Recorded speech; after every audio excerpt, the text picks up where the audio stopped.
Graça e paz, líderes de avivamento. Dando continuidade à série Célula Viva, hoje vamos para a 43ª ministração. Vamos falar um pouco de Jesus em Colossenses. Colossenses 1, 13 a 18 mostra quem é Jesus, sua grande obra por causa e a favor de pecadores como eu e você. Uma multidão de beneficiados. Fala ali a palavra que ele libertou do império das trevas.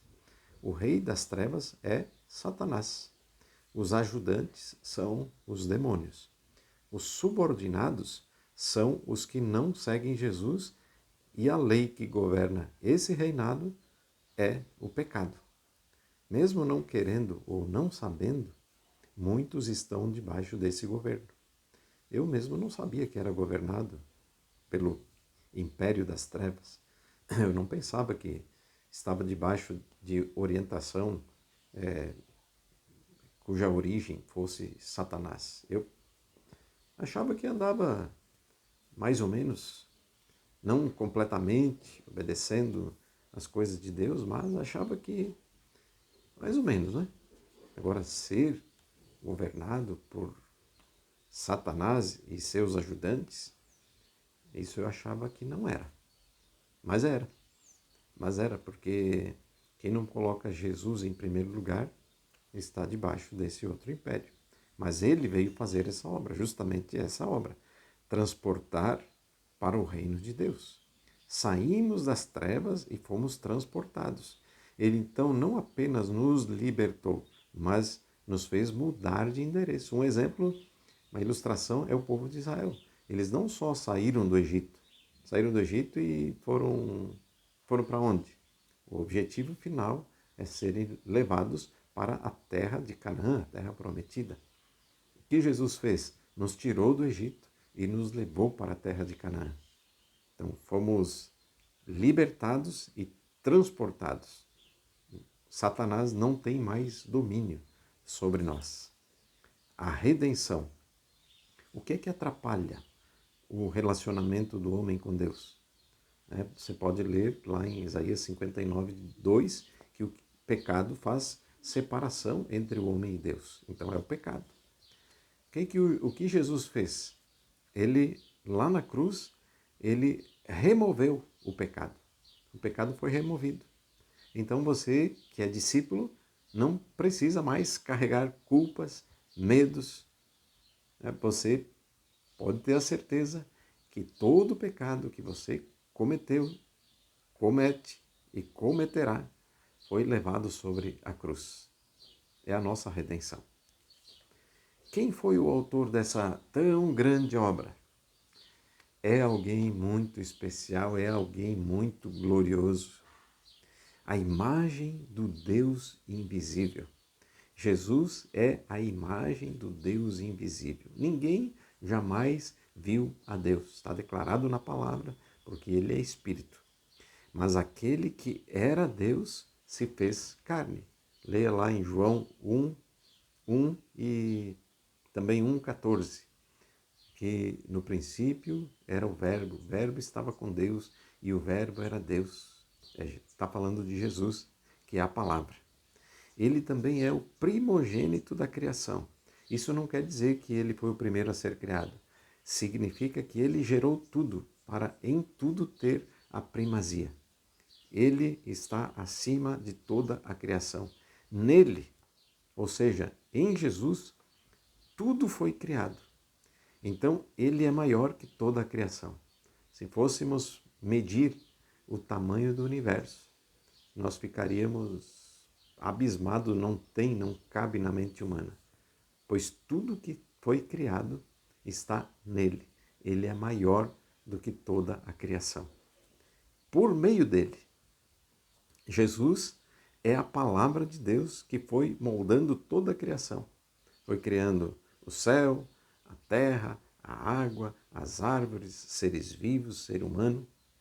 Então, lá em Gênesis capítulo 1, e disse Deus, ali está falando, quem está falando é Deus, quem está realizando é a palavra, e a palavra é Jesus.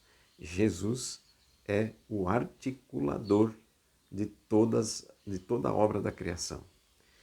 Para Ele. Então, para que você existe? Você existe para Ele.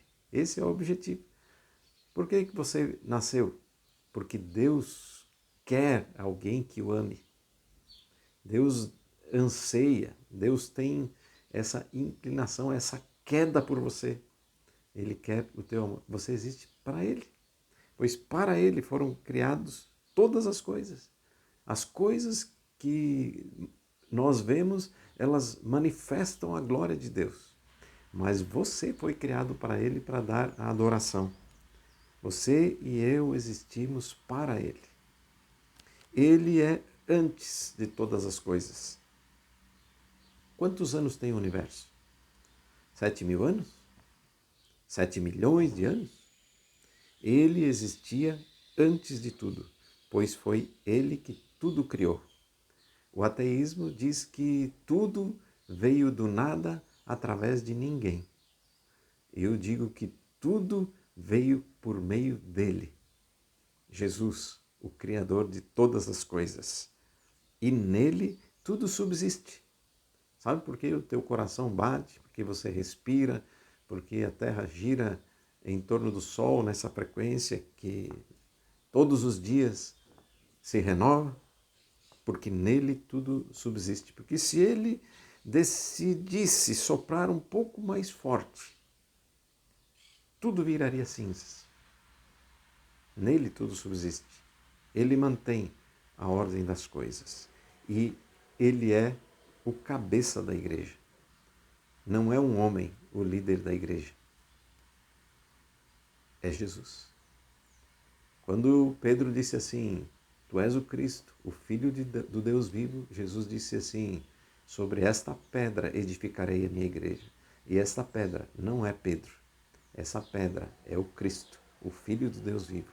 É Jesus. Jesus é o cabeça da igreja. Ele estabeleceu líderes na sua igreja, sim, de diversas maneiras, com diversas capacidades e também com diversos níveis de autoridade.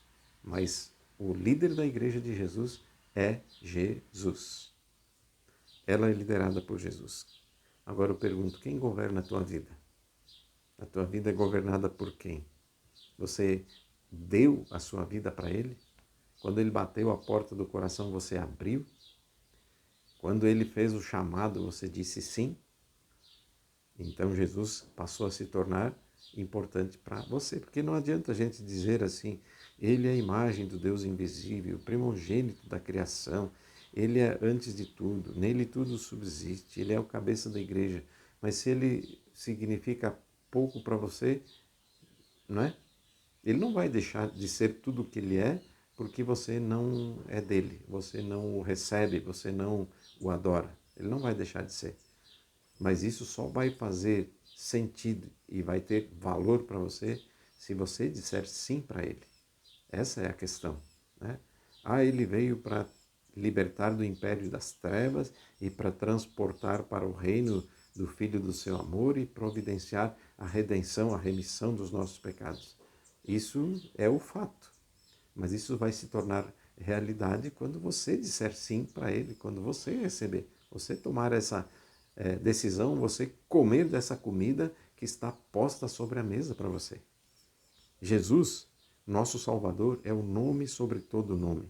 Rei acima de todos os reis, é Senhor dos senhores. Todo aquele que invocar o nome do Senhor será salvo. Romanos 10, 13. Você já invocou o nome do Senhor? Sabe? Você fez uma invocação? Senhor, vem aqui, eu te desejo, opera aqui, eu te quero, tu és soberano, eu te quero como soberano da minha vida. Você já fez essa invocação? Você já clamou? Você já chamou para Ele estar na tua casa, para Ele estar na tua vida? Não pensa que Ele vai arrombar a porta da tua vida, arrombar a porta do teu coração para entrar. Não. Ele bate e Ele espera que você diga sim. É uma aliança que Ele quer fazer contigo. A aliança é, eu bato a porta e você entra. E nós formamos uma aliança com Ele